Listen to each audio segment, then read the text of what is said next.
السلام علیکم ورحمۃ اللہ وبرکاتہ۔ ایک نئی ویڈیو کے ساتھ آپ حضرات کی خدمت میں حاضر ہے۔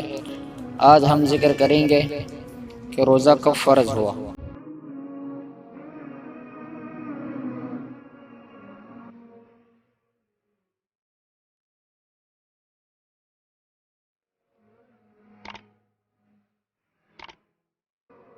نبی کریم صلی اللہ علیہ وسلم نبوت ملنے کے بعد 13 سال تک مکہ معظمہ ہی میں لوگوں کو خدائے پاک کا حکم سناتے اور تبلیغ کرتے رہے، اور بہت زمانے تک سوائے ایمان لانے اور بت پرستی چھوڑنے کے علاوہ کوئی دوسرا حکم نہ تھا۔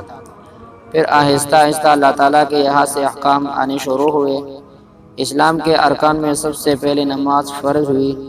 پھر مکہ معظمہ سے ہجرت فرمانے کے بعد جب آپ صلی اللہ علیہ وسلم مدینہ منورہ تشریف لائے تو وہاں بہت سے احکامات آنا شروع ہوئے۔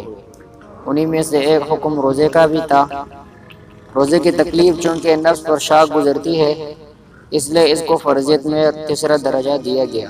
اسلام نے احکام کی فرضیت میں یہ روش اختیار کی کہ پہلے نماز جو ذرا ہلکی عبادت ہے اس کو فرض کیا، اس کے بعد زکوٰۃ کو، اور زکوٰۃ کے بعد روزے کو۔ سب سے پہلے عاشوراء یعنی محرم کی 10ویں تاریخ کا روزہ تھا۔ اس کے بعد رمضان شریف کا روزوں کا حکم ہوا اور عاشوراء کی فرضیت ختم ہو گئی۔ روزوں کے اندر شروع میں اتنی سہولت اور رعایت تھی کہ جس کا جی چاہے روزہ رکھ لے، اور جو چاہے ایک روزے کے بدلے کسی غریب کو ایک دن کا کھانا کھلا دے۔ اللہ تعالیٰ نے اپنے بندوں کی کمزوریوں پر نظر فرماتے ہوئے آہستہ آہستہ روزوں کی عادت ڈلوائی۔